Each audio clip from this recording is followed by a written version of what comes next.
Welcome to the show.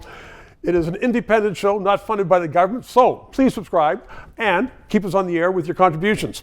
And today we're talking about the implications for the world, for liberal democracies, if Ukraine fails. My guest is Kolga from MacDonald Laurier Institute in Ottawa. You've been on before, you know the business over there. The rest of the world seems to be softening in its support. Fine. So if Ukraine loses, that's bad for Ukraine, but what about the impact on NATO? The fact that NATO is there, right next door, and that the United States has poured money and stuff in, Canada has. If we all lose, does that mean there's going to be a whole different world?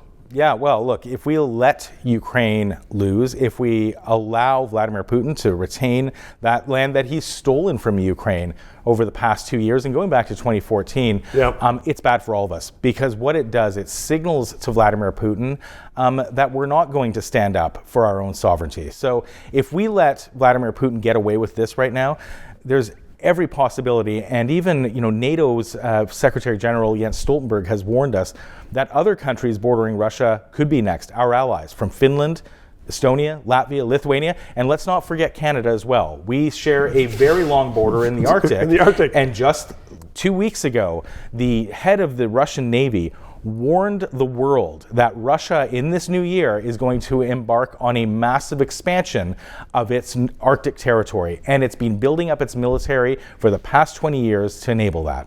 So every dictator, every bully in the world is going to take support from the fact that if Ukraine doesn't hold out, and that the decay of the West, or liberal democracies, so weak that they can't support themselves anymore?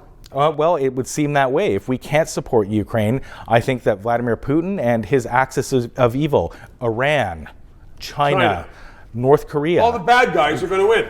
Venezuela, they're going to be on the march. They're already on the march. Vladimir Putin is amassing them, and they will pose a threat to the liberal democratic world. So, Marcus, that's my point then, and I guess you're echoing it, is that it's not just Ukraine which is at stake. Not belittling Ukraine. I mean, it's a big deal, obviously, not just. But, if Ukraine goes, that means, the rest of the Western world is under real threat, because the bad guys are going to say, we don't have the guts to stand up for ourselves. Ukraine's fighting this war for us right now. That's why it's so important that we support them.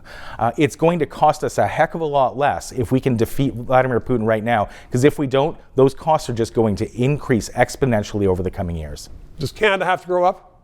Canada absolutely has to grow up. And like I said, there's a real threat on our Arctic border, and we're not prepared to defend it. Oh, come, we got the Canadian Rangers up there in the Arctic. There's all 120 of them with World War II rifles. Don't get me wrong. They're doing a great job. They need help.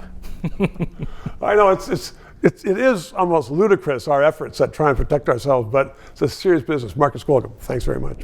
3 minutes. This show provides independent analysis of the issues. We are not paid by the government. And as I am finding, so much business in Canada relies upon various governments that they don't want to sponsor or advertise on a show which may become controversial, which talks about liberty, freedoms, sometimes criticizes government. I've had guests on that support the government. But people are saying, you know what? We don't want to bite the hand that feeds us, i.e. government, which is why I hope you'll subscribe and contribute to keep this show on the air.